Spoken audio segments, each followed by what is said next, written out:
Hello friends, welcome to SSC coaching centre. दोस्तों, आज के वीडियो में हम बात करेंगे रीजनिंग के प्रश्नों की और सभी प्रश्न परीक्षाओं में पूछे गए हैं। तो चलिए स्टार्ट करते हैं। पहला प्रश्न है 6:5 तो 8 बराबर क्या होगा।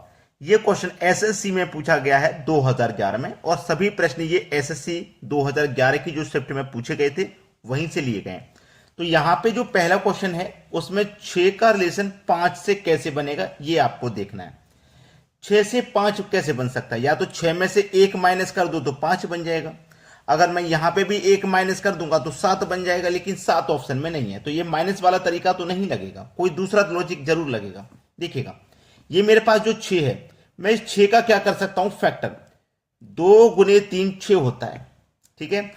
अब ये जो 5 है, मैं अगर यहां पे भी 2 ही और 3 संख्या, यही दोनों वाली संख्या लेता हूं, लेकिन मुझे यहां जोड़ना पड़ेगा।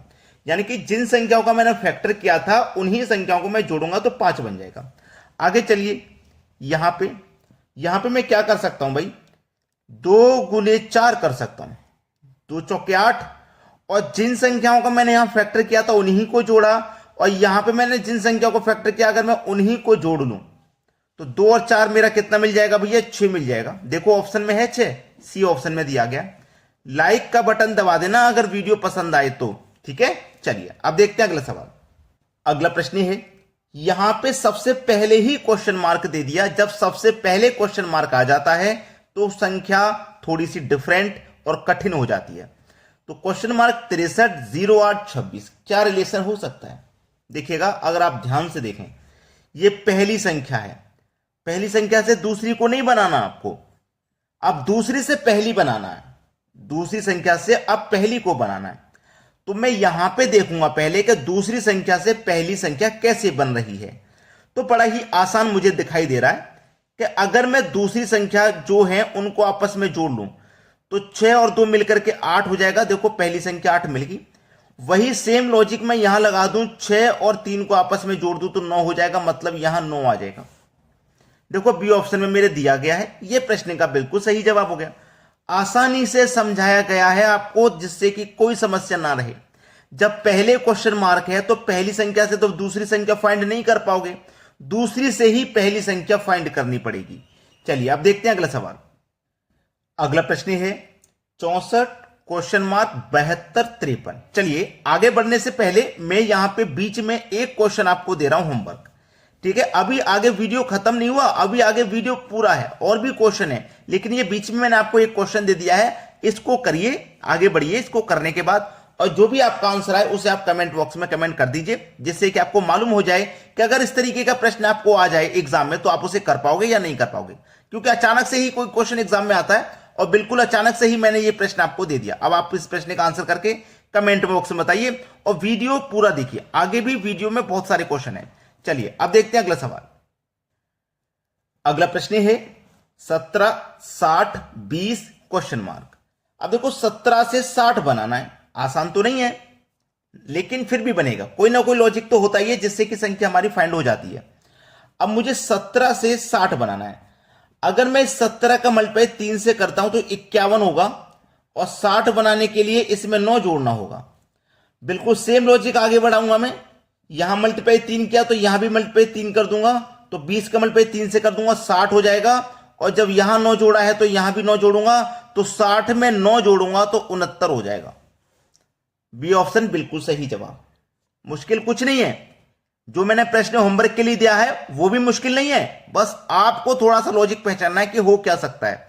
और ये लॉजिक आप कब पहचान पाते हैं? जब आपकी प्रैक्टिस, आपने बहुत सारी प्रैक्टिस की है इन प्रश्नों के ऊपर, तब। चलिए अब देखेंगे अगला सवाल। अगला प्रश्न है 6 का रिलेशन 64, फिर यहां पे 11, तो यहां पे क्या आएगा? अब देखो 6 64 11 क्वेश्चन मार्क। बहुत ही सवाल अच्छा है अगर आप संख्याओं को पहचान पाओगे तो, अगर नहीं पहचान पाए तो सवाल बिल्कुल भी अच्छा नहीं है, आपको कंफ्यूजन पैदा कर देगा। हमें यह सीधा सीधा पता है कि ये जो संख्या है 64, ये 8 का स्क्वायर है, ये हमको अच्छे तरीके से मालूम है। ठीक है, 8 का स्क्वायर है। अब ये संख्या मेरी 6 है, अगर इस 6 में मैं 2 जोड़ दूंगा तो मुझे 8 नहीं मिल जाएगा। 8 मिल गया ना, तो 8 का स्क्वायर देखो 64 हो गया। जब मैंने यहां 2 जोड़ा था पहली संख्या में, तो मैं 2 यहां पे भी जोड़ूंगा, तो 11 में 2 जोड़ूंगा 13 हो जाएगा, मतलब 13 का स्क्वायर आएगा यहां पे, जो कि 169 होता है किसी ऑप्शन में? देखिए बी ऑप्शन में दिया गया। प्रश्न कितना अच्छा था। चलिए अब देखते हैं अगला सवाल। अगला प्रश्न है 123 का रिलेशन 4 से है तो 726 का रिलेशन किस संख्या से होगा? थोड़ा सा दिमाग पे जोर डालिए कि इतनी बड़ी संख्या का रिलेशन इतनी छोटी से है, और यहां पे भी बहुत बड़ी संख्या है, रिलेशन छोटी संख्याओं से है। तो देखिए 123 से 4 आप कैसे बना सकते हो? ये जो आपके पास 123 है, 123, इस 123 में से ये पहले वाली संख्या लो आप 12, पहले वाली 12 को लेना है, जो दूसरी वाली 3 है इससे डिवाइड कर देना है, तो 4 बार में देखो डिवाइड जाएगा, समझ में आया ना? 4 बार में डिवाइड जाएगा। ऐसे ही आगे वाली 2 संख्या ले लो 72, और पीछे वाली संख्या से डिवाइड कर दो, समझ में आया ना? पीछे वाली संख्या डिवाइड कर दो तो 12 छिंग 72, 12 बार में जाएगा। ठीक है, तो डी ऑप्शन हमारे इस सवाल का बिल्कुल सही आंसर हो जाएगा। अब देखेंगे अगला प्रश्न।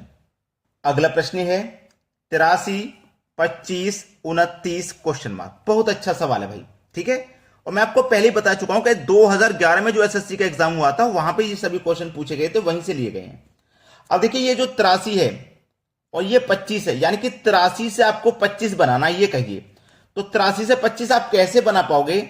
अगर आप इन दोनों संख्याओं का अंतर कर लें, 8 और 3 का अंतर कर लें, तो 8 में से 3 को घटा देंगे, आपके पास 5 बचेगा, और 5 का अगर वर्ग करोगे आप, 5 का स्क्वायर करोगे तो देखो 25 मिल जाएगा। सेम लॉजिक को आगे बढ़ाएंगे, इन दोनों का भी क्या करोगे आप? अंतर कर लोगे, तो 9 और 2 का अंतर करोगे 7 आ जाएगा, तो 7 का जब आप स्क्वायर करोगे तो 49 हो जाएगा। हो गया ना सवाल का आंसर? बी ऑप्शन बिल्कुल सही है। चलिए अब देखते हैं अगला प्रश्न। अगला प्रश्न है, अब यह प्रश्न थोड़ा सा कठिन होने वाला है, क्योंकि इसमें 1 दिया गया है। जिस प्रश्न में 0 दिया गया हो या फिर 1 दिया गया हो तो वो प्रश्न थोड़ा कठिन होता है। अब 1 से 6 कैसे बना पाओगे? क्योंकि 1 का स्क्वायर करोगे 1 होगा, क्यूब करोगे 1 का 1 ही रहेगा, तो 6 तक आप कैसे पहुंचोगे? ठीक है, वही तो रीजन है, 1 और 0 का मतलब कठिन कर देता है सवाल को। अब यहां पे 1 से 6 बनाना है, तो 1 में सीधा सीधा 5 जोड़ दो तो 6 बन जाएगा। जब यहां 5 जोड़ा तो यहां भी 5 जोड़ दो, 8 5 13 बन जाएगा। बी ऑप्शन क्या हो जाएगा? प्रश्न का बिल्कुल सही जवाब। चलिए अब देखेंगे अगला सवाल। अगला प्रश्न है, यह प्रश्न एसएससी में नहीं 2012 में एफसीआई का जो पेपर हुआ था वहां से लिया गया है। चलिए 5 से 30 बना तो 8 से क्या बनेगा? अब 5 से 30 कैसे बनेगा? देखिएगा, आपके पास ये जो 5 है ना, आप इस 5 का स्क्वायर कर दो, 5 का स्क्वायर करेंगे तो 25 हो जाएगा, लेकिन बनाना है आपको 30, तो 5 में इसमें 30 25 में 5 जोड़ दो तो आपको 30 बन जाएगा। सेम लॉजिक को आगे ही बढ़ाना है, बिल्कुल एज इट इज। 8 है ना, तो 8 का स्क्वायर कर दो भाई, 8 का स्क्वायर करेंगे 64। अब स्क्वायर में हमने यहां 5 जोड़ा तो यहां भी 5 जोड़ देंगे, और 64 में 5 जोड़ देंगे तो ये हो जाएगा 69, जो कि हमारे सी ऑप्शन में दिया गया है। ये हमारे सवाल का बिल्कुल सही जवाब है। अब देखेंगे अगला प्रश्न। अगला प्रश्न है, ये भी एफसीआई के पेपर से लिया गया 2012 वाले से, तो 12, 30, 20 क्वेश्चन मार्क। यहां पे मैंने आपको सबसे पहले एक तरीका बताया था फैक्टर वाला। 12 के अगर आप फैक्टर करोगे तो क्या हो जाएगा? 3 चौक के 12, और 30 के फैक्टर करोगे तो 5 6 30, और 20 के फैक्टर करोगे तो 4 पंजे 20। अब यहां पे क्या होगा? कौन सी संख्याओं के फैक्टर यहां पे बनेंगे? आपने एक चीज नोट की होगी कि हमने जो फैक्टर किए हैं वो सह अभाज्य हैं, इनके बीच का अंतर 1 आ रहा है। देखो 3 और 4 का अंतर 1, 5 और 6 का अंतर 1, 4 और 5 का अंतर 1, तो यहां पे भी ऐसी ही संख्या बनेंगी जिनके बीच का अंतर 1 आ जाएगा। ठीक है, तो मैं ऑप्शन में अगर देखूं तो 6 7 42, ठीक है, 6 7 42, 6 और 7 इसके फैक्टर बनने हैं, 6 और 7 इनके बीच का अंतर 1 है, जबकि 35, 7 पंजे 35 अंतर 2 का होगा, 16 दूनी का 32 या 8 चौक 32 अंतर 1 से ज्यादा है, 6 8 48 यहां पे भी अंतर जाता है, तो मेरा 42 ही तो सही जवाब है। यहां पे कौन सी संख्या आ जाएगी? 42, जिसका फैक्टर हो जाएगा 6 गुने 7। क्लियर है ना? तो आपने अभी तक लाइक नहीं किया वीडियो को तो लाइक कर दें, शेयर नहीं किया तो शेयर कर दें। आज के वीडियो में इतना ही। वीडियो देखने के लिए बहुत बहुत धन्यवाद।